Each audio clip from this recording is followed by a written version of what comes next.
down. Now I'm in a free fall with nothing to hold on to. Racing for the end, praying for the wind to slow down the feeling and let it be somewhere new. Staring down the ground, it's coming soon. Wishing I could just be falling to you. Wishing I could just be falling to you. Wishing I could just be falling to you. Wishing I could just be falling to you.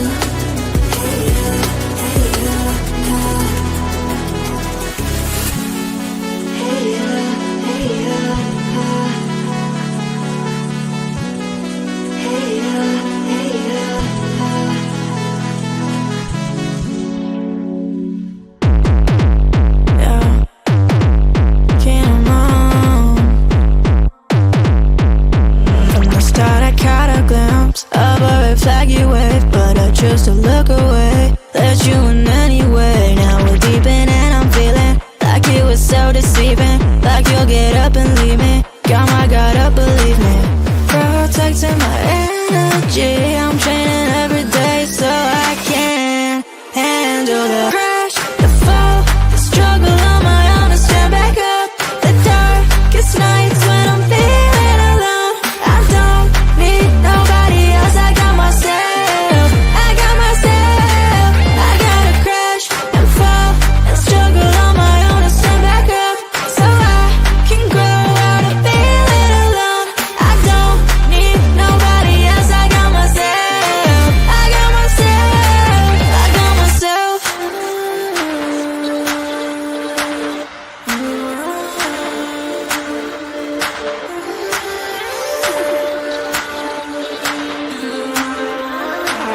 Just want your honesty, just want autonomy. I think you're on me, but you won't talk to me. And no apology will make this better, cause I'm too turned up now. I've got to prepare for the crash, the fall, the struggle on my own to stand back up. The darkest nights when I'm feeling alone. I don't need nobody else, I got myself.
open, it's kicking in.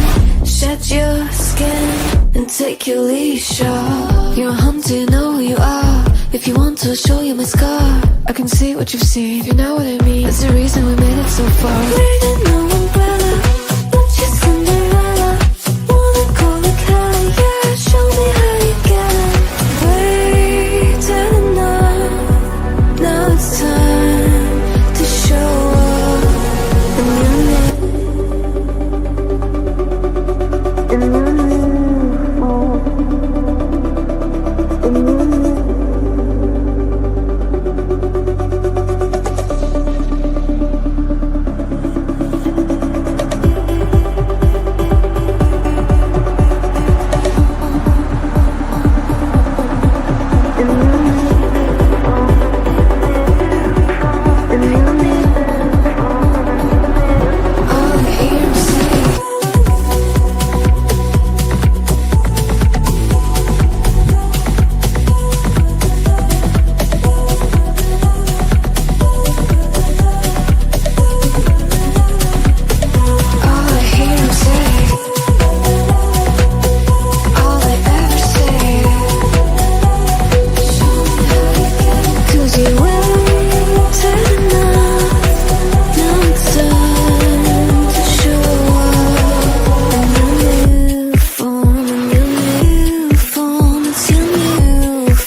Playing a part, yeah, let me stun it.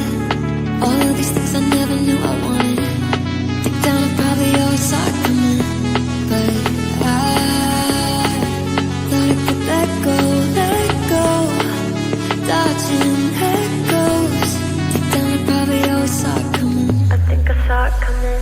Now I'm in a free fall, with nothing to hold on to. Face toward the end, pray for the wind to slow down the feeling and let me somewhere new. Stand down the ground, it's coming soon. Wishing I could just fall into you. Wishing I could just fall into you. Wishing I could just fall into you. Wishing I could just fall into you.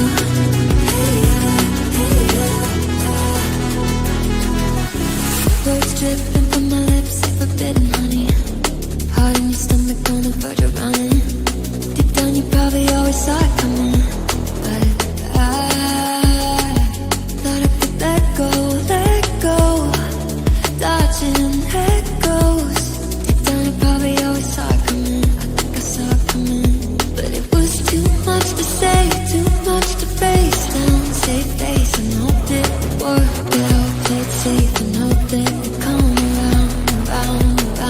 But now it's too much to take, too much to figure out. Checkmate, nothing to say now. Dead weight, we're on the way down. Now I'm in a free fall, with nothing to hold on to.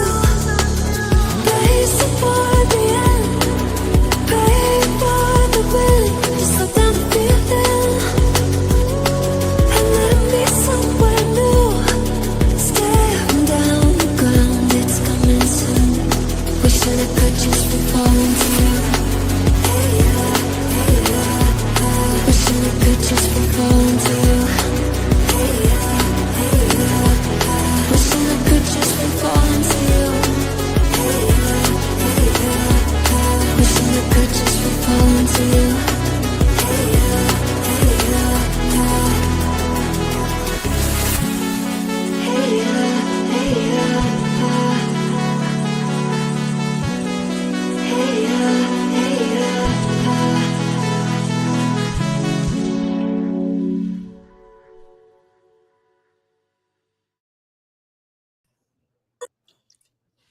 Hello, everybody. Hello and welcome to our 2024 end of year conversation. Yeah. I think straight in this year has been a tough year for us, but we really want to show a lot of gratitude for everybody who has supported us through. And obviously, we'll talk about some of the tough times, but we don't want to dwell on that too much. We want to talk about the really great year that we've had too. Yeah, so for those joining us for the first time, we've done this for more than a decade now. We had the idea years ago, inspired by Warren Buffett, who writes this really candid, unvarnished letter to stockholders where he does not brag about all the accomplishments of his company. He does not say how sales beat last year. What he needs is, or what he does is he gives a really honest appraisal. He said, this sector of our business was great. This one wasn't so great. What I'd like to do better is this. This person didn't work out, whatever. So we're going to try and keep this really real and really honest with you. We always do. We always point out things we think we did well, things we think we can do much better, things that haven't gone our way, things that have gone our way. So in this afternoon's very brief discussion, we're going to talk about lots of different things. And I suppose we should touch on conventions and the charity and some highlights and new products. But first, the fire. Yeah. But before we dig into that, I do want to remind everyone that, just as Josh said, this is a conversation. So post messages. If you're watching on the blog, post blog comments. If you're on YouTube or Facebook. And we are happy to have that conversation, and we will answer your questions right here on the live letter event. And we're going to tell you a little bit about, as Josh said, the fire. But then also we have some special guests with us, some really special guests that I think you're going to enjoy. It's going to be a fun conversation. So welcome to the live letter event. And yeah, let's jump in to talk about the fire. It happened on June 6th. I got a phone call from Josh, actually, and he was like, hey, sit down. The warehouse is on fire, and already everything has been destroyed.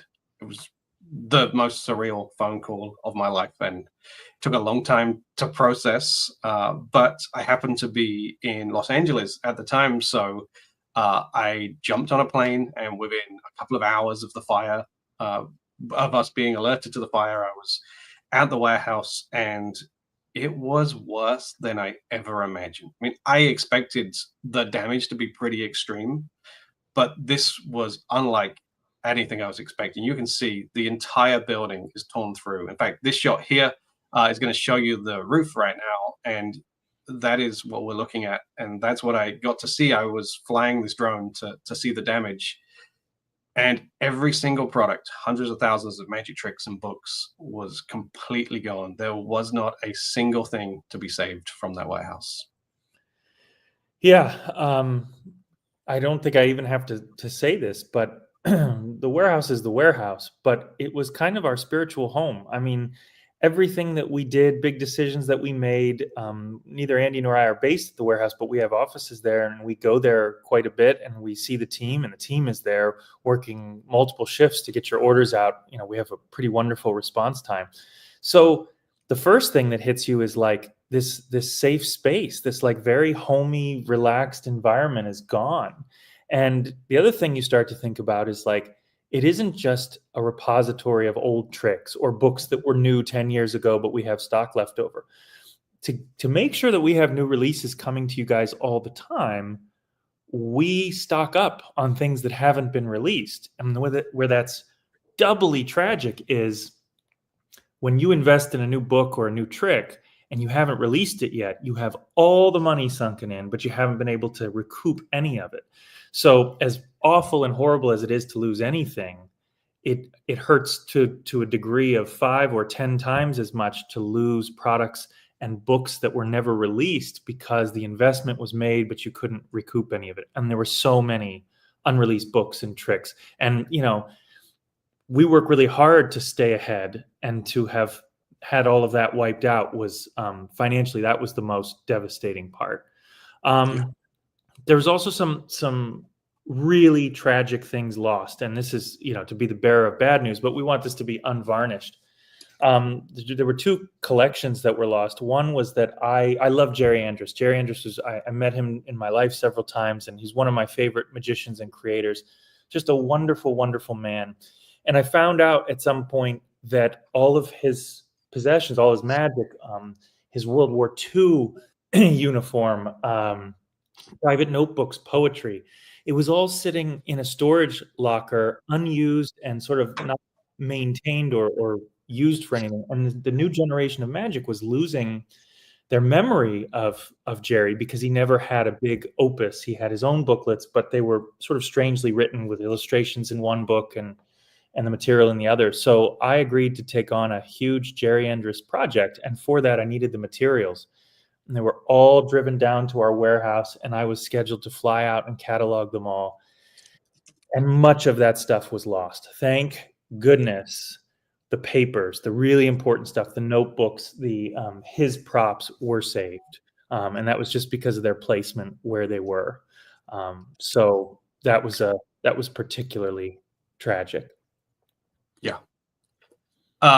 There was also a collection of Houdini memorabilia that was donated to us from our friend Gino Minari, and unfortunately that all went too, as well as a lot of important stuff to us, the kind of stuff that you wouldn't really expect to be valuable, in fact isn't valuable, but just things that meant a lot to us because we were in this warehouse for many years. So it was a really tragic time for us. But two important things. One is that nobody was harmed. It happened at nighttime, and the team were just absolutely incredible. And I'm not just talking about the warehouse team. I'm talking about the entire Vanishing team, who really rallied together, because everybody this year has had to work so much harder to reproduce tricks, to reprint books, to work with creators to explain what's going on. Just everyone really pulls together. And actually, we've always said that we were quite prepared for this kind of thing to happen. And I feel like this is probably a good place to talk about what that means. For me, I'd always expected that one day the system might need to adjust very quickly, the website, the back-end system. For example, what if there was a flood? And so we have like triggers on the system that we can press buttons and it switches over to, okay, we can't get into the warehouse. How can we still ship orders? And so there are a lot of things built into our back-end system that we can just press a button and automatically we get to change how the site works. We weren't expecting ever a fire, but you have to prepare for these things. And so we were really lucky that with just a few clicks of a button, we were able to start shipping from another location. And actually our friends at Murphy's Magic are just 1.5 miles down the road from us. And so I called them up the day of the fire and I said, we really need your help right now. And they said, come on over, we have space for you. And they set us up with computers, they gave us laptops, they gave us envelopes, they gave us boxes, and we were able to ship product thanks to them, who we were buying product directly from them to ship, which is weird because we were buying back our own products, but still we needed to do it. We were able to ship orders the same day. And that's something I'll forever be proud of, that the Vanishing team were able to pivot. I mean, it was a haunting day and every order was tough to get out, but that was just kind of an important part of the process to us to show ourselves and to show our customers that we are resilient enough to get through something like this. I think a stat that I love is that in the 4 weeks after the fire, and remember, we're operating a business that had almost no stock at that point. We had some stuff offsite. We shipped to 51 countries. And by the next day or I think it was 3 days later, we had shipped 1,000 orders. So, I mean, that's just a credit to our team. And here's the main takeaway that I'm just so proud of. And that is, of our 48 team members, nobody was let go. Nobody was asked to furlough their pay. Nobody was asked to cut hours. Everybody was kept on. Everybody did their job. The business just kept rolling. So that's, I think, a credit to how hard the team worked to get back to where we are now. We have a question coming in from Simon Allen, who has to whether we discovered the cause of the fire. And of course, we've seen all of the jokes around the internet, but we actually don't have a specific cause. There were 3 fire investigators, and none of them were able to give a conclusive report of what started the fire or really exactly where it started. So sadly, we've kind of come to terms with the fact that we will never know what caused this, but we know what didn't cause it, and it's the obvious ones that people joke about that we don't need to go into now. But sadly, yeah, we just don't know what that cause is. Maybe you can tackle this one, Josh. Will Mans, our friend who we spent time with at the retreat in Washington, he wants to know, are there any books or tricks that still haven't been reprinted or released since the fire? Examples that we could share. Wait, he's asking about like things that weren't released that burned? Yeah. Oh yeah, but we've just completed, I believe it's, you said, Andy, that it's on a boat right now, a major reprint of titles old and upcoming. So we will truly be, in terms of stock, in a really good position, almost to where we were operationally before, in about 2 months. So I don't know that we want to tease the titles yet. A little later in this talk, we're going to talk about new titles, Will. So thanks for your question there. But listen, we're dwelling on the really bad thing that happened, but this year was also a year of some really amazing highlights, and we should jump into some of those right now. Yeah, I agree. Well, let's first of all talk about some of the best sellers.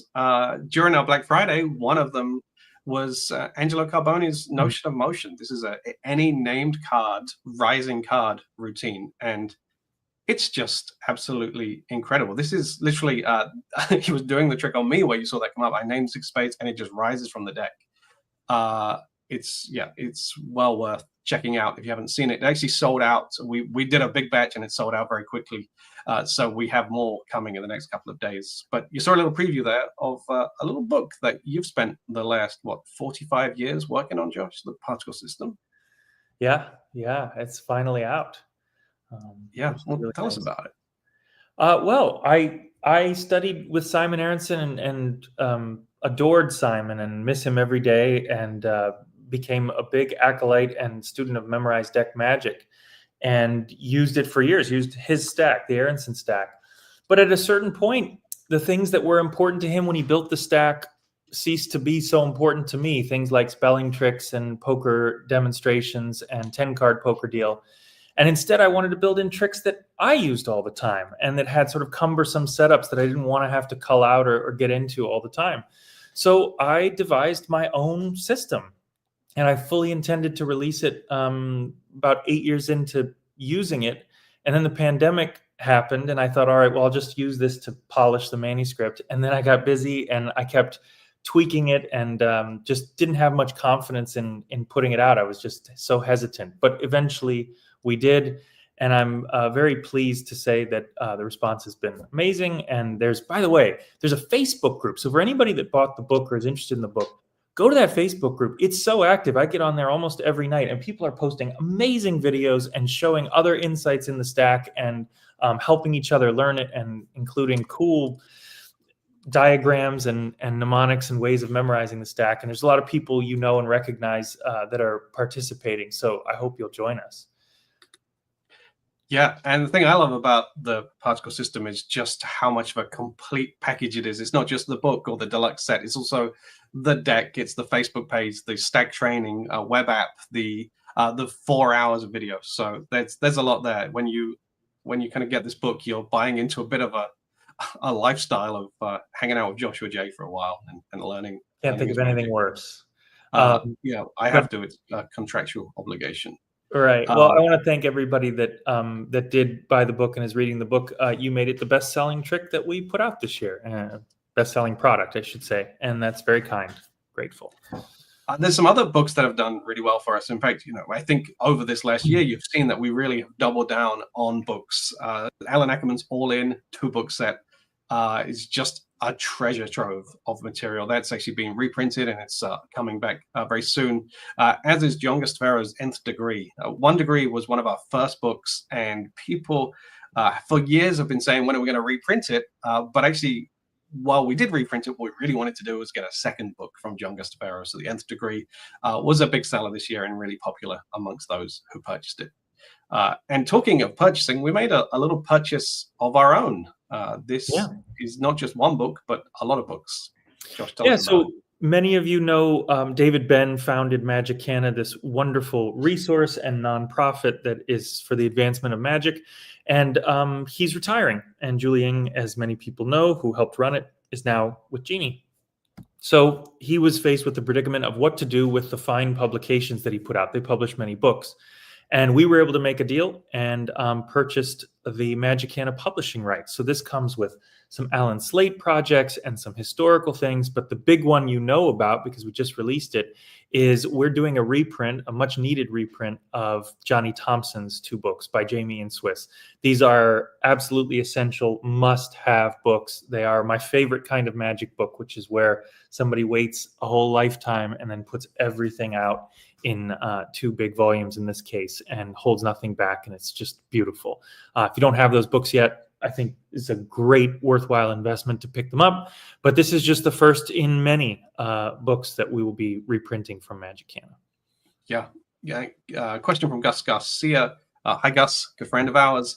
He wants to know if we have a timeline on the warehouse rebuild. And the truth is, it's so much out of our hands that it's hard to give a timeline. We desperately want to get back in as soon as we can. There's actually not a roof on the warehouse right now. You saw in that video, it's a pretty big mess. They managed to take the damaged roof down, but they haven't yet put a new one up. Andy. And so we can't start building until that roof is put on the building.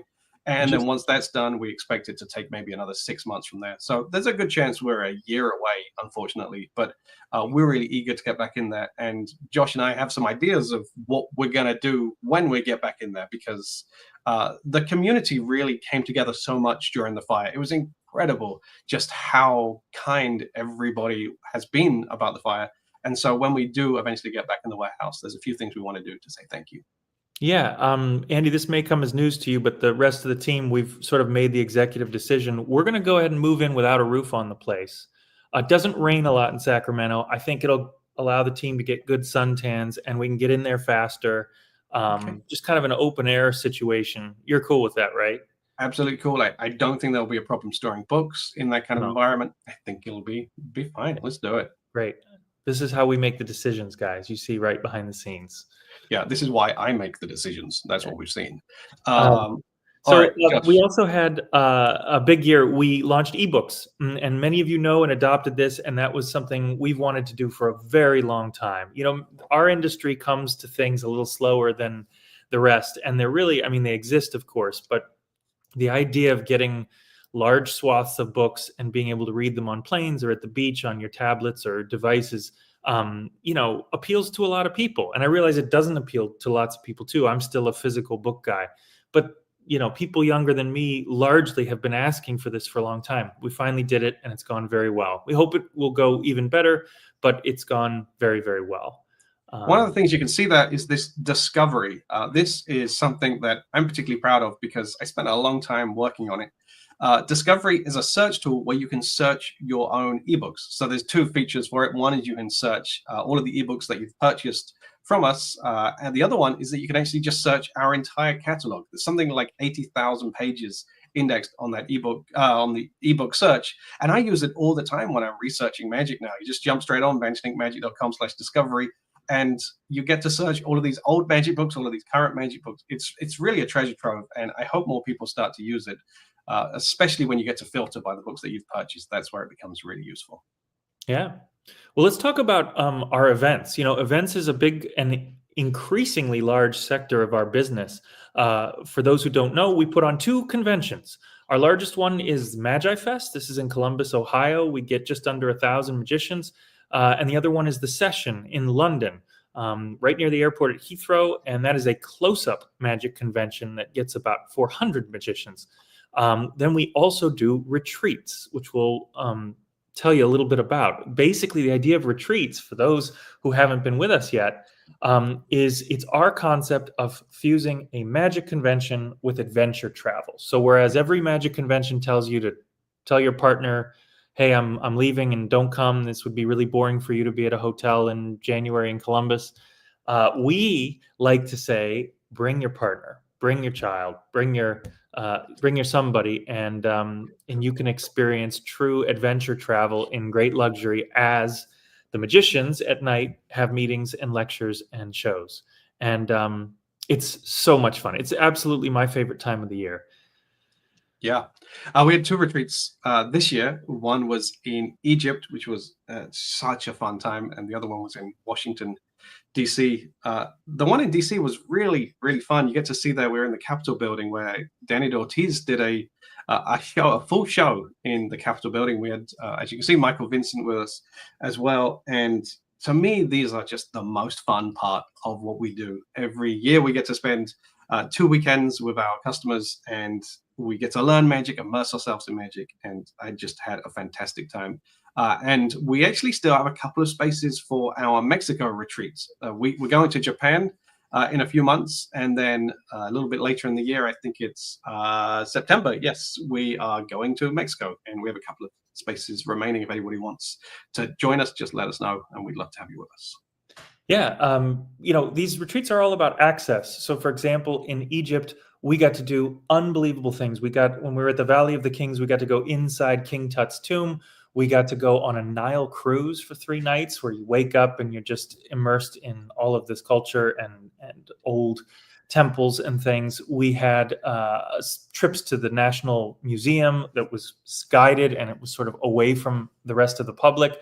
Saw the pyramids, of course, and had some delicious fine food. And in Washington, D.C., we got to do things nobody gets to do. We actually had everybody got a background check, and we went to the CIA and had a tour by the former deputy director, John McLaughlin. We went to the Spy Museum and had a special curated tour there.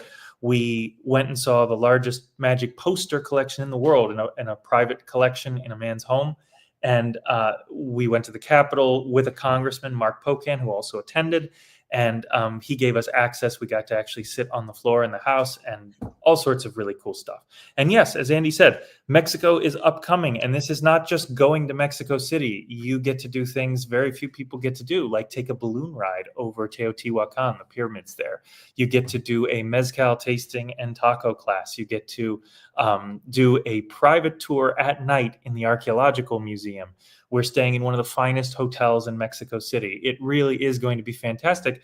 And that's saying nothing about the magic. We have Armando Lucero and Rune Clan coming, 2 of my very favorite magicians, to give basically private instruction in the off hours. I'm just tackling some questions here. Question about Magi Fest. You can handle this one, Josh. This from Jim Vetzer. He's excited to be going to Magi Fest for the first time. We're excited to have him. In addition for signing up for the newcomers program, any suggestions of how to get the most out of Magi Fest? Number 1 is don't get shingles, right? Yeah, I had shingles last year. So for the first time, really since childhood, I missed the entire convention, and a convention I did a lot of the planning on. It was absolutely heartbreaking, the worst possible start to my year. But if you can avoid shingles, you're in a good spot. Everybody's mileage may vary. I think the thing that sets Magi Fest apart is the lobby scene is insane. There are magicians you love and recognize all night long, and that's very alluring. But the people who sort of spend it all that first night or two end up dragging and missing all the programming. And so I usually pull an almost all-nighter on Saturday. I usually go pretty late Friday, but Thursday I'm pretty regimented about, like, I don't want to start on 3 hours sleep. So maybe just like manage your sleep a little bit. Yeah. Josh, when he pulls an all-nighter, what he means is he stays up until 9:30. Yeah, so then it's pretty bad. extreme. Andy brings me cookies and milk, tucks me in, tells me 2 stories. It's really nice. You guys should see this little routine we've got. You wonder why people joke about us. I just don't know. We have a question from 88 Stefan. How excited are you guys for the session? Very. It's in like 2 weeks' time. Can't wait. The lineup is awesome. It really is. We have Flicking Fingers, Jim Steinmeier, Carhine. There's so many people. It's great. I only wonder, what is the breakout room? Yeah, that's a great question. The session and Magi Fest, we're really trying to innovate as much as we can at these conventions. This year, the session has a live streaming element. If you want to watch online, if you can't make it, you can live stream. We also have our base camp, which is for newcomers or for anybody who doesn't know enough people at the convention, get to come to base camp and hang out with other newcomers. And it's a really fun, supportive environment. But one we're trying at the session this year is breakout rooms. So after a lecture, you'll then, if you want, go to another room where you'll be able to talk to the lecturer for 30 minutes or so and ask questions and just kind of dig more into their material. But we have other stuff going on in the breakout rooms too, like some workshops. We have a breakout session just for beginners. If you just want to ask questions like, hey, this lecturer did an Elmsley count. I don't know what that is. And then we'll share with you how to do an Elmsley count. Like this this whole breakout room is a new idea for us, but I think it's going to be something that we see across all of our conventions ongoing. Absolutely. We have some special guests coming in pretty soon, which I'm excited about. So stay with us for our we have guest. 3 special guests waiting, but I see a question from our friend Giancarlo Bernini. He's asking about the Disneyland magic shops. So we'll give you a very quick 1-minute update on those. We have 2 shops. We have one in Disneyland on Main Street, and we have another at Pier 39 in San Francisco. And I think you can read more about this in the letter. But again, in the interest of being honest and fair, I think our answer about how the shops are going would be fine, but they could be better. We have an amazing team there. They work so hard. The hours are incredibly long in the shops because they're open morning till quite late at night, particularly in Disney. What's happened is we were starting with shops that really needed a lot of TLC. So the first step was getting a whole new product line in, and that took a really long time. The packaging, the products, we didn't just want to do ball and vase and simple tricks. We wanted to make them really appealing to kids and feel modern, but also classic and also easy to do. So we've got that product line in there now, and we finally got approval to do a renovation, which we've just more or less completed. We've certainly completed the main part of, and it has come out gorgeous. The inside has a much needed refresh. We got that Vanishing ink sign up, as you see right there. That was, ask me about that story sometime. So yeah, we had to close the shop for a little bit, which is a very hard thing to do by Disney policy, but we did, and we gave it that refresh. So next time you're in Disneyland, stop in and say hello to the guys in there. They'd love to hear from you. Did you ask about the sign sometime? Yeah, getting the Vanishing ink sign up. Oh, I thought you meant that you'd taken it. I was like, I want to ask you about that. You really want me to tell that story right now, Andy? Yeah, tell me. Did you steal a sign? I think it's time to bring in our first guest. How do you feel about that? Sure.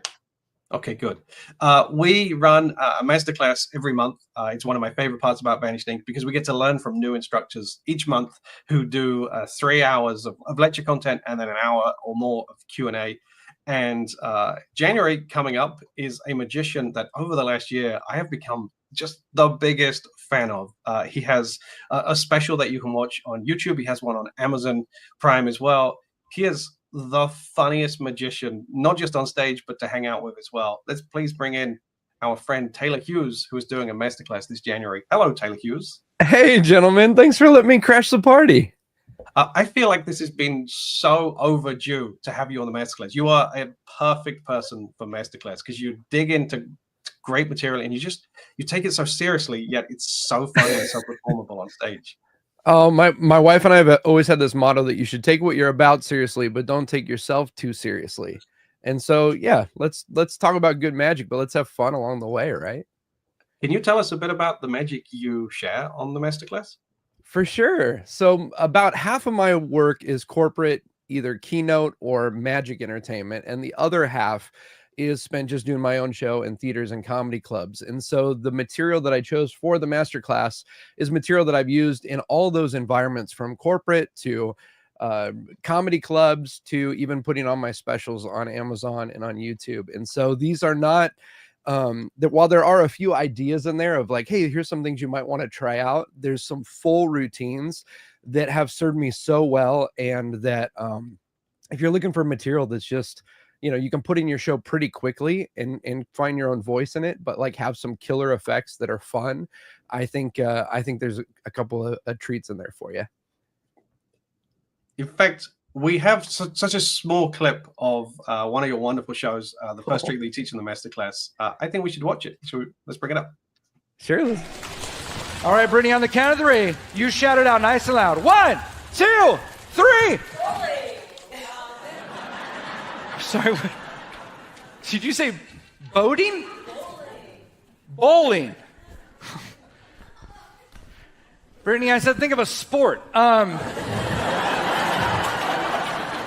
It's not your fault. It's my fault. It's not your fault. I should have known better. I told you I was never good at sports. I never did sports in high school. I did magic. I went all in on tennis. I was convinced. Yeah. Since I did magic instead of sports in high school, Brittany, let's all use our imaginations. Pick me up, sir. Pick me up.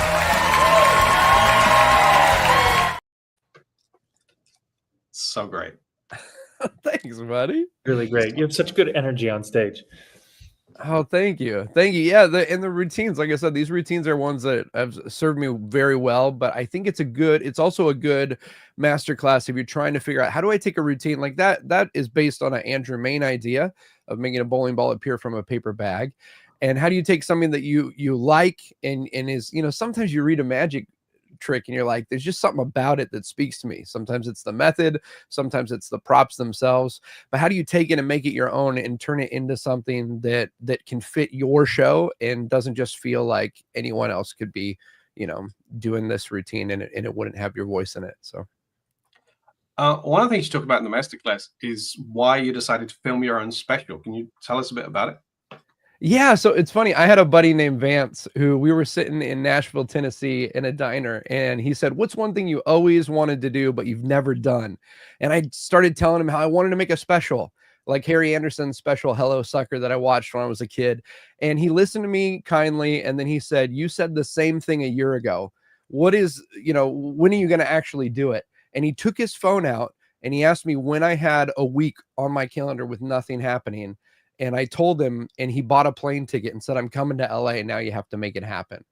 And so that's why it happened. But the product of it has been so amazing for me, because I think as magicians, we're unlike other performing artists, where most musicians or most comedians will create an hour or create an album and they'll put it out. And most magicians, like some of the greatest performers in the world, none of us ever get to know because they're not putting their work out there. Or maybe they film short videos for Instagram that is a version of what they do, but it's not the same thing. And I didn't want to be a band who never put out an album and then be upset that no one knew what I did. And so I think one of the best things that we can do as magicians is start putting things online. And if you're upset about exposure being online, I'm right there with you. But people are watching that because they're interested in magic. Film some great magic, put it out there, and people will soak it up. So it's been huge for me in my career, and it's so much better than having a demo video you hope people watch.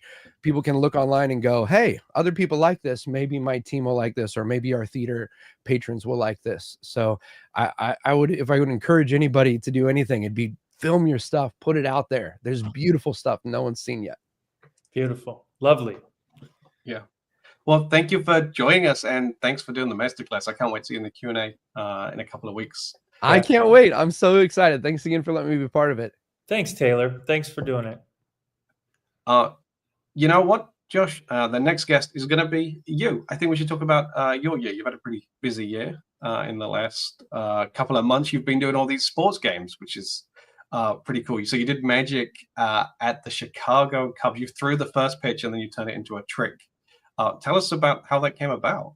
Yeah, I never sort of thought that would happen, and it was a unique opportunity. And when they asked, I said, "Yeah, I can do it as a trick." And I was performing in Chicago at the time at the Rhapsody Theater, and I'm coming back this September. So I put together a trick that's kind of a card stab. Cards go in the air as I throw the ball, and when the ball is caught, it's got a card sandwiched in it. I mean, the constraints were insane. It was like, what trick can you do? You have no microphone. We have no way to amplify your voice. And you have 90 seconds. Go ahead, go crazy. So that's what I did. But from that, it just spiraled. I got asked to do it for my hometown team in Cleveland, the Cleveland Guardians, which was a dream come true. My family got to see it. And from the Cubs, they also saw me at the Milwaukee Bucks top brass saw. And so they hired me to do a halftime show. And I'd never performed for more than like 1,000 people on a cruise ship audience. And there were 19,000 people for sold out opening night at the Milwaukee Bucks. And that was amazing. And it was, those were really exciting parts of my year. Yeah, incredible. You also did your show as well. Look Closer in New York and in Chicago. Did month-long runs in New York, which was a dream. I live in New York, but I never spent any time there. So it was really wonderful. I mean, 6 Impossible Things, which I did some years ago, was 2.5 years at home in my hometown. And that was a dream come true. And I never thought I'd get it again. So to have a month of just not being on the road was absolutely lovely. But let's talk about your year, because you had an amazing year as well. You continued your work with your first one-man show called Shuffled, which, for anybody who doesn't know about it, tell us about the premise of that show. Yeah, the whole concept of Shuffled is that people bring their own decks to the show, and then I semi-improvise a show around the decks that the audience bring. And it's really, really fun. It's actually my first full-length show. It's an 80-minute show to the Rhapsody Theatre in Chicago. I'm coming back in November, and it's just so fun for me because I get to do these more kind of scripted, arranged pieces, and then in between all of that, I'm improvising with the decks that people bring. And people bring the weirdest decks, as you can imagine, the massive decks, tiny decks, the weird back designs. It's for me, it's such a fun show to do. And I think you came to the show. I think you can see I just absolutely come alive when I do it. I just absolutely love the challenge of working around with these decks. And it really is improvising that I don't see any of these decks before the show. I deliberately try not to, so that in the moment I get to react and respond to the decks that people bring. So I really enjoy doing that show. Yeah, I think the energy is what sets it apart. I mean, there really is there's a segment of your show where you're basically walking around, borrowing the decks, and then figuring out what to do. And in that segment, it almost feels like, those chess tournaments where everybody goes around and like one guy is playing 20 Knight's Tour, opponents yeah. around the room. It's kind of like what it is, and it's got really lovely energy. Tell us about this really anticipated upcoming project, which is the Marlowe magazines. Yes, so we worked with Lee Fried to get the rights to the Marlowe's magazines. It's a 6-volume set. They are big, chunky books. They're called Marlowe's magazines, but actually they are truly books. Each one is at minimum 350 pages. One of them is 550 pages. And I've been a big fan of these magazines for many years. I've really studied these books. They're so hard to get hold of, and they're so expensive. I actually managed to acquire Marlowe's own personal copies of his magazines, and we were able to go back and use his notes to update these magazines. And one of the hardest parts for me when I'm reading them is that they're so difficult to read, in that the layout is really ill-considered. It's basically just here's a load of text on a page, because they are of their time. They were published in the 80s and early 90s, and I just thought it would be great to give them a complete new layout. So all of the illustrations have been remastered and touched up, which is 500-600 illustrations per book. And eventually this year, in the kind of early to mid part of the year, all 6 volumes will be released at, we don't have an exact price right now, but they will be almost certainly cheaper than what you could buy one for right now on a secondhand market. Yeah. So I'm going to be really, really happy when these books come out, because it will give people a new opportunity to learn from this genuine legend of magic that I think has been underappreciated and shrouded in controversy that is essentially unnecessary. I mean, there are some negative parts. There were some kind of awkward situations where he may have taken a trick or two or a move or two, but for the most part, his material is well worth studying, and I think very much understudied amongst today's magicians. All right. Well, tell us very briefly about the companion project to that, and also about your filming stuff for Masters of Illusion. Yeah, all right. Very briefly, which is a tough thing to do when you talk about Marlowe. While I was working on this project, I realized not enough magicians know enough about Ed Marlowe, certainly about his life, because his books, really, he focused on just showing you how the techniques should be done. He didn't really teach them all that well. He just like, here's the tricks. And you get to know nothing about him in all of the many, many books he's published. So I set about writing a Marlowe biography and also an essential Marlowe collection. And as with everything Marlowe, it ballooned in size. And this has become quite it's certainly the largest book I've ever written, the largest single book, not including the Sankey books. And I don't know when it will be out yet, because it's still in the writing process, but I'm 400 pages in, and there's many more pages to go. So this is an essential Marlowe for people who really want to study this genius of magic. And yeah, Masters of Illusion, I filmed I think 6 pieces this season, so that's going to come out in the next few months as well. And it's all new magic, which I'm really pleased about. These are routines that I've been working on for the last year, and I'm so happy to share them to a wider audience. I can't wait to see them. I know what you cooked up for them, and it's really good. Thanks. Really quickly, we want to tell you about our charitable side of our business. And then we have two guests waiting in the wings that we have to get to because I know what they have to say is going to be very interesting to you. So Andy, let's just do sort of a rapid fire. For those who don't know, we also are part of Share Magic, which is a nonprofit that we formed some years ago to advance the art of magic and do things that we think are helpful to the craft. Yeah, and I realize we're not great about promoting the things that we've done for these charities. For example, I don't think we've ever talked about this publicly, but we organized magic camps in Uganda and in Ukraine. In Ukraine in particular, we did this camp where we brought a load of young people together, and we hired magicians to teach them magic and to give them these Vanishing magic kits that they used to learn the magic on the day. But this was a really important thing because their parents also came, and there were counselors and specialists there who were able to work with the parents to make sure that both the kids and the parents are doing okay in this awful time in Ukraine right now. Yep. We also the charity was able to acquire from somebody in his staff, Doug Henning's live recorded show, a show that's never been seen before or recorded with material that hasn't been shown. And we're having an expert in all things Doug Henning give kind of a director's notes, and we're going to make that available for free to everybody on our website. Yeah, we also went to India this year to film a documentary about these incredible magicians who have passed their magic on through generations. And this is magic that has not been shared before, has not been recorded, has not been taught.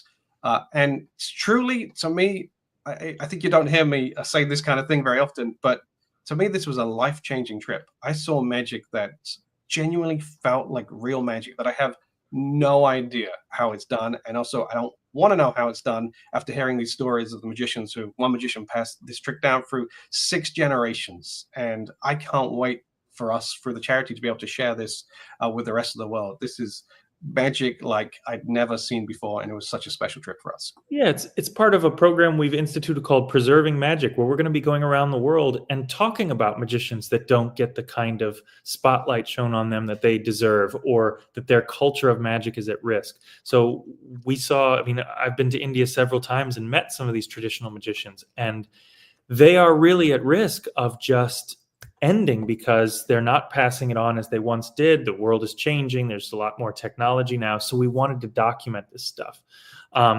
Look, we went to Washington, D.C. for the retreat. And while we were there, there's a young magicians group. And we brought them to the retreat so that they could perform a show for all of us. And then we gifted them scholarships. So we're paying their way and the way of a parent or guardian to get them to Magi Fest. So hopefully they did something great for us.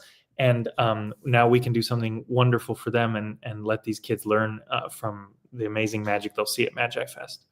Yeah, and talking of scholarships, we continue our youth scholarships for Magi Fest and the session. This year, we're bringing some magicians from the College of Magic in South Africa. We've paid for them to fly over and meet the young magicians in the UK at the session. I think it's going to be a really interesting thing to see them interact and learn the different styles of magic. The Magi Fest Youth Scholarship grows and grows.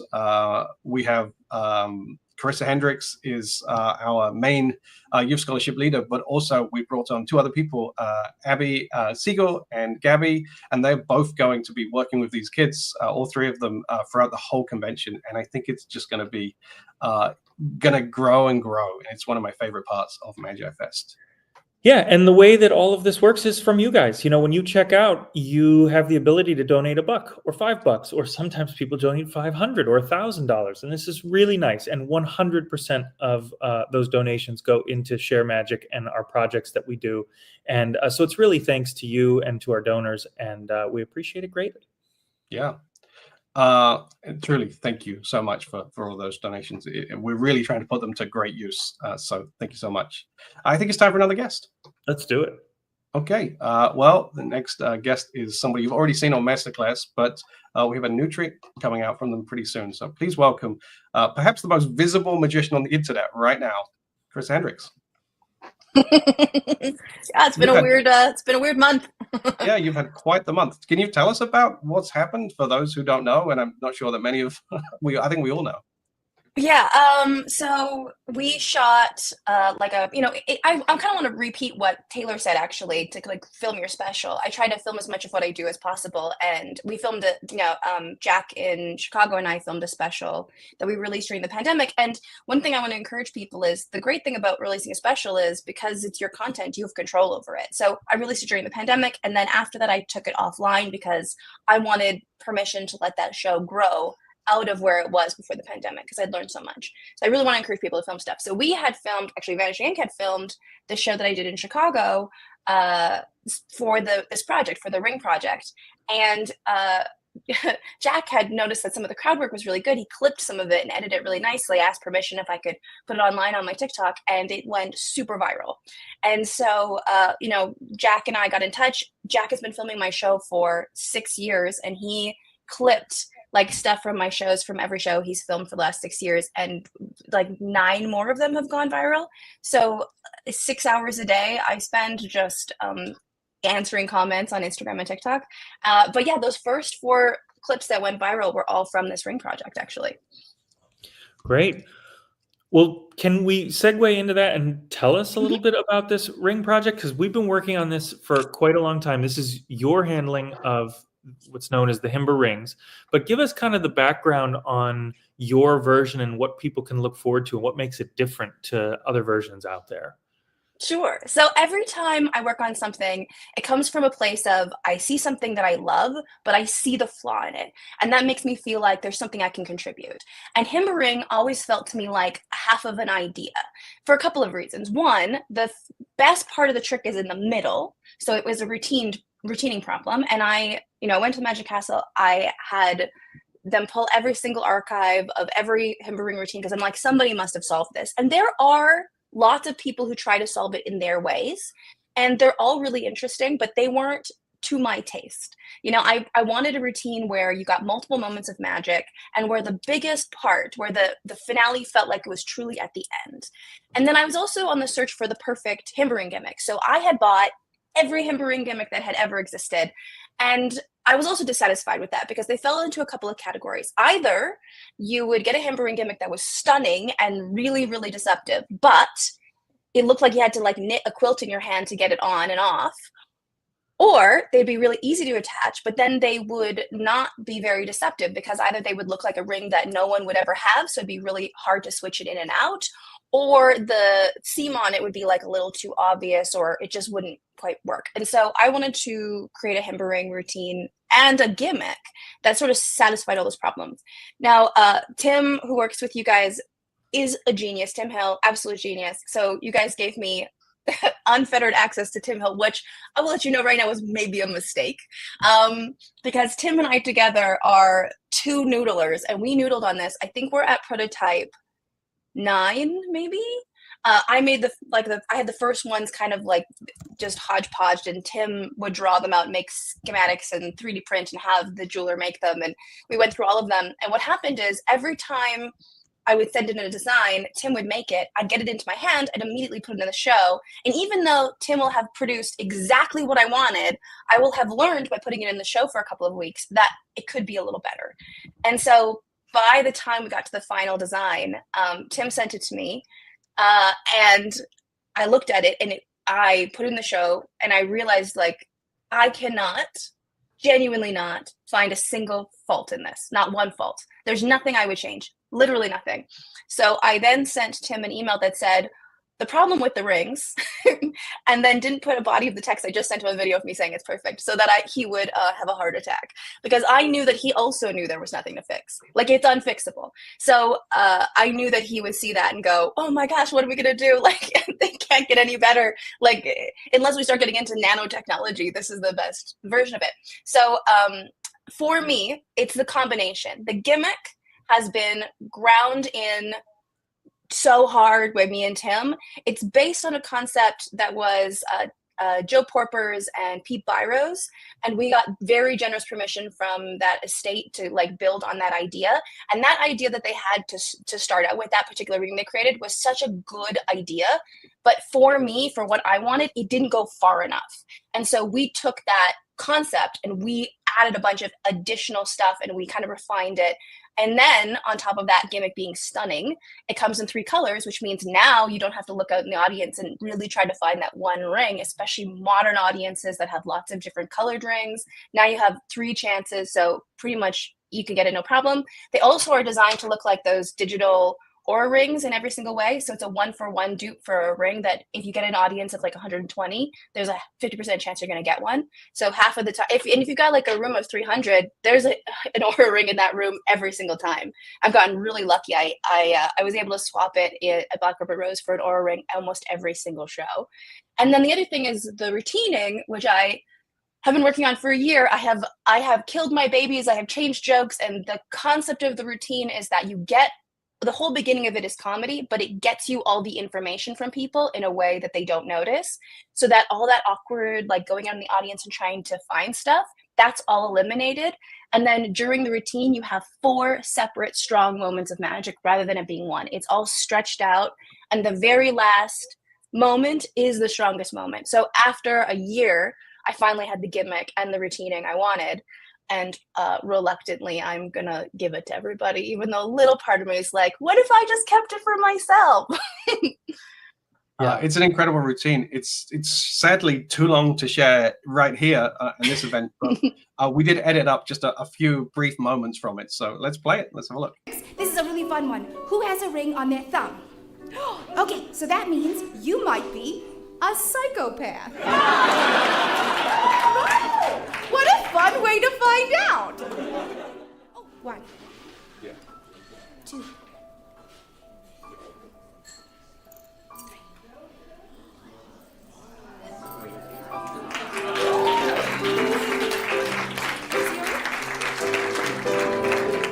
Now, darling, I want you to picture your ring. That's your ring right there, yes? I want you to picture it melting through the metal of our friend's Aura ring. Can you picture that? Just picture it melting right through. 1, 2, 3.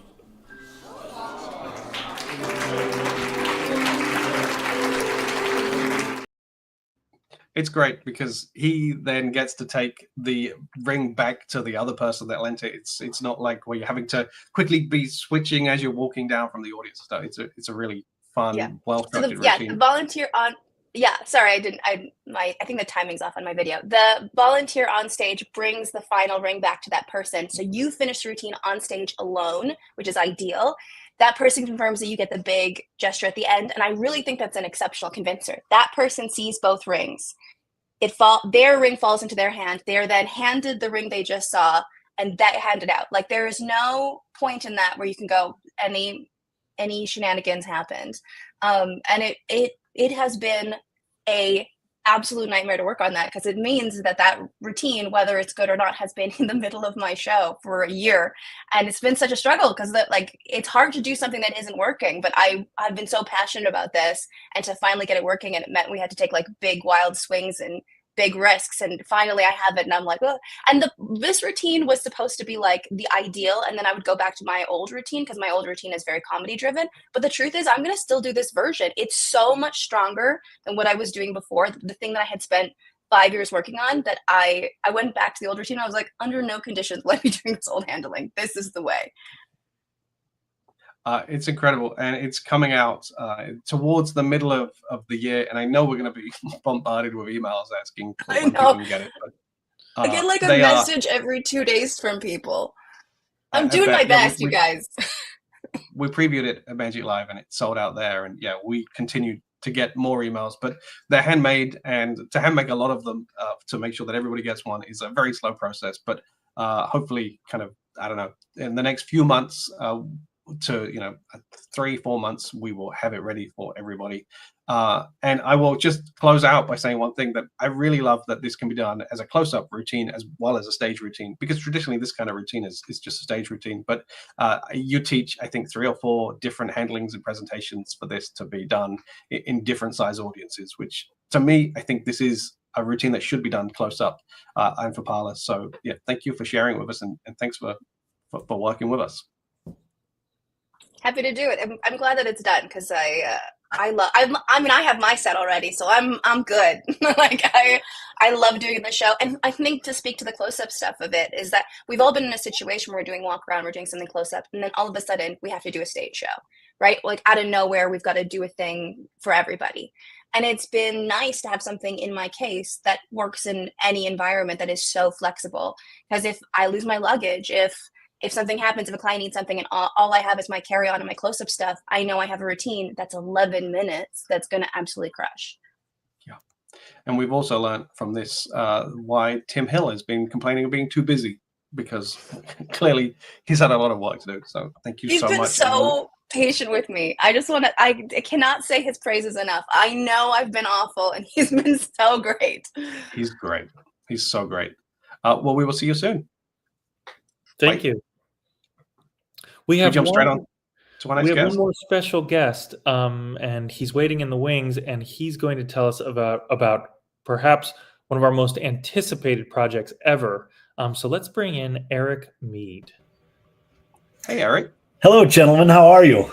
Very Hey. good, thank you. Hey, is it true that you've been working on a book or something? I just heard somebody mention. Yeah, she said she gets an email every 2 days about that ring track. I get an email every 2 minutes about the Tim Conover books And that's just from us. that I've been working on for more than a decade now, 11 years or so.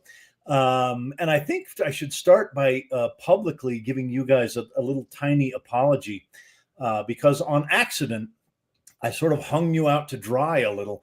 I sort of finished those manuscripts and we made our deal and I turned them over to you and I started telling people, no, the writing is done. It's all done. It's in the hands of Vanishing Ink now. They have it and they're going to publish it. And then through the proofreading and sort of editing process that we were working on, it became clear that maybe the parts that Tim had written himself needed a little stronger editing hand.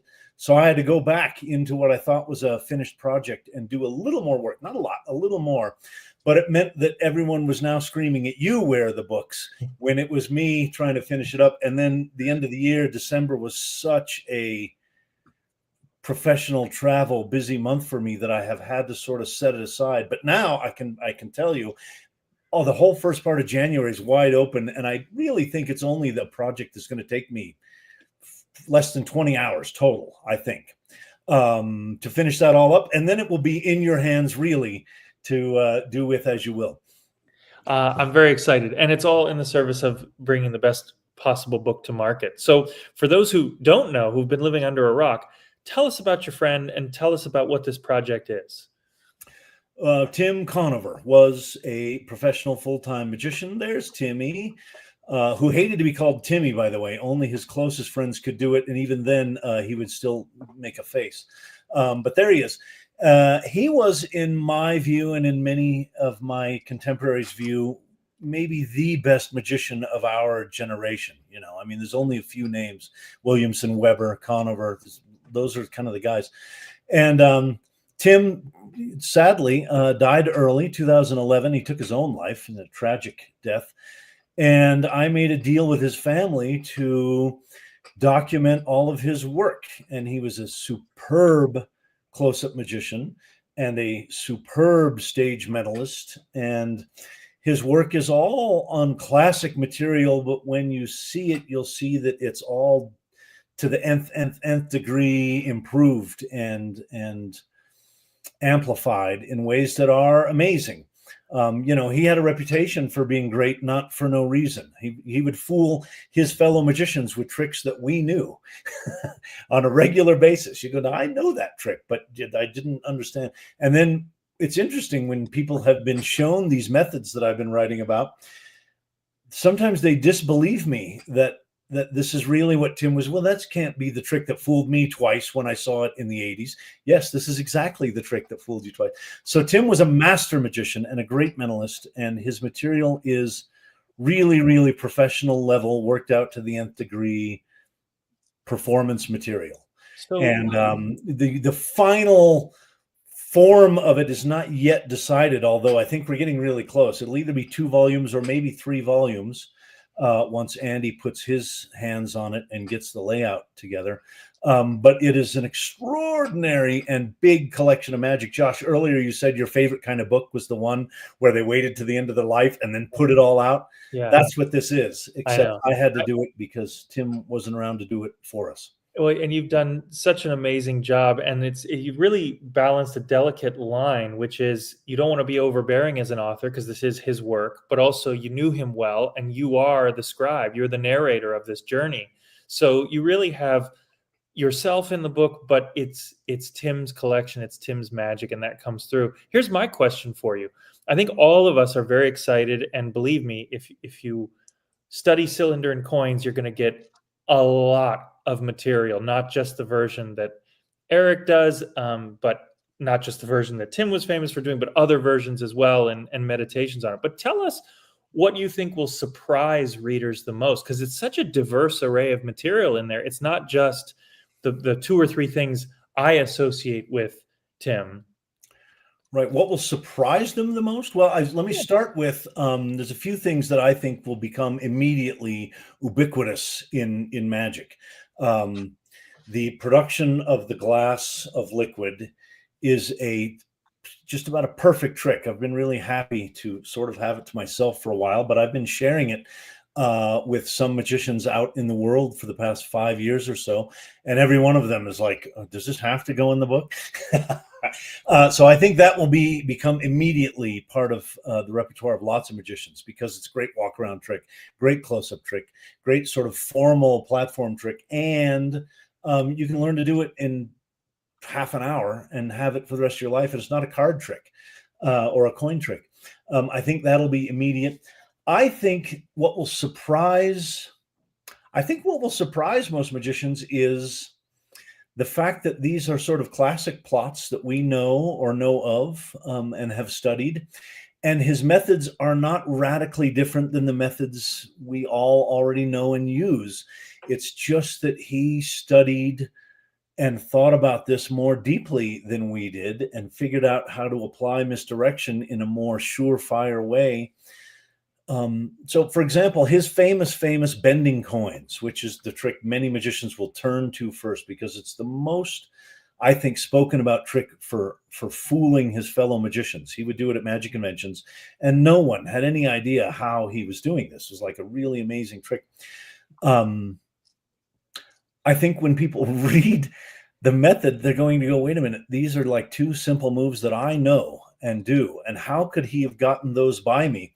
And then if you deeply study the routine, you'll understand, oh, this is how he got those by me. It's a shuttle pass and a simple sort of a switch that are coin moves that I already know and do. And yet this fooled me so badly. And then all the psychology around it. But I think what's going to really surprise people is how foundational understanding of great classic magic can be much better than we thought it could be if you take it seriously and really work at it and think about it like Tim did. Beautiful. Yeah. Beautiful. Well, we cannot wait. Yeah, I had so much fun proofreading these books. I spent like a whole week and I just learned so much magic and so many great memories of seeing Tim perform these pieces. So did you have a favorite? Andy, did you have a favorite trick in the books? Your favorite? I like the coin bend because I have memories of, like, I was there in one of those photos from Magic Live where he did it, and what a killer trick. And right. I love the idea that people will start performing this, and of course the glass production. But yeah, it's an incredible book, and you are a fantastic writer. There's nobody else that should have written these books, and so it's been an absolute pleasure to see this project through with you. And I know we're getting closer and closer, so I'm excited. I spent a long time on it. I rewrote it over and over again. I can imagine. Well, let's not do any more rewrites. Let's lock this one in. No, we're almost done. It's going to come to you in a week or 2, and then it's all on you, and I can just start telling people, talk to them. Yeah. You heard it here first. All right. And well, Josh, one before you go, what do you have a favorite piece from the books? You know, I mean, again, to echo what's been said, but with a different trick. When I met Tim the first time, he did just for me the money, which I don't want to spoil for people who haven't read it or seen it. But imagine, if you do Hundy 500 or Pat Page's Easy Money or any of these, imagine that times 10 billion in terms of impact and changes, and then just playing with when you think it's over and it keeps going. And that's one of those routines, to speak to what you said. I remember watching it as like what I thought was a pretty knowledgeable magician. And I remember watching it and going like, I actually don't know how that's done. I don't know how that's done. Right. So for me, that was the one that I was enjoying the most. Eric, we're going to let you go back to writing because you have a 2-week self-imposed deadline. Thanks for making time for us and for sharing that with everybody. Thank you. And thank you. Happy New Year. Hey, Josh, I forgot that we had another video of Carissa's linking rings, and I think everyone should see it. It's, as I was talking about, the close-up stuff. So let's quickly just play that because it's incredible. There's no audio on this, but I want you to see the versatility of it. So if we can get that queued up, that would be incredible. Here we go. So this is, we were just playing in the studio with some of these things, but you can see just how great these links and unlinks look with the gimmick there. This is not slowed down. It's, this is at real speed or not sped up. Just everything looks as clean as this. So it's a fantastic routine, and you get all of Carissa's experience and humor and gags in this as well. But yeah, the visuals are absolutely world class. So I just wanted to make sure we shared that. Yeah, well, that's great. So we had one question from Adam Rose, our pal from the retreats, and he was asking, what project are we looking forward to the most? And I think you would share this, Andy. The 3 that we shared with you, from Taylor Hughes and Carissa and Eric Mead, those would be some of my absolute favorites that I'm looking forward to. But there's one more that we don't have the creator here to tease, but that is, I think that the Michael Feldman deck switch is coming this year. And I have to say, not to give hyperbole, I mean this completely. It's the finest deck switch I've ever seen. And I think this is going to be the year. It's a gaff. It's a thing. And when you put this thing on your table, and you can put it on truly any table in about 25 seconds. I saw the latest prototype yesterday. I think it's terrific. And that's one to look for in addition to the ones you saw. And I'm going to give 3 very quick ones. The first one is Piff's Masterclass coming in February. I was there for the filming of it. It's not only hilarious, it's really useful stuff. So it's well worth checking that out. I was laughing out loud for 2 days while we were filming this. The other 2 are actually books. We have books coming out from magicians that aren't all that well known in America or the UK. Christoph Bohrer, who you actually might know from Get Sharky, has an incredible book coming out, and so does Christian Shearer. These are 2 magicians that published or written really thick books, and they're going to come out in the next couple of months. In other languages, yeah. And these are books that are in the English language for the first time in collections, so it'll be a whole exciting thing. Yeah, they came out really nice. I can't wait to release those to the community. Well, with that said, there's lots more we didn't cover in our annual letter. It's a quick read, and we'll make sure that you have that waiting for you. But we just want to say a quick thing. Thanks to our whole team. It's been a wonderful year. We are honored to work with you and alongside you. So thanks so much for that. Yeah, thank you so much. I know we've said it a million times in this live stream, but it really does mean the world. But also the fact that we just get to do this and get together. We should do this more often. I don't know how we could do it, but it's great. And we're going to see everybody at the session at Magi Fest and the retreats over the next couple of months. So thanks for being with us. Thanks, everybody. Bye.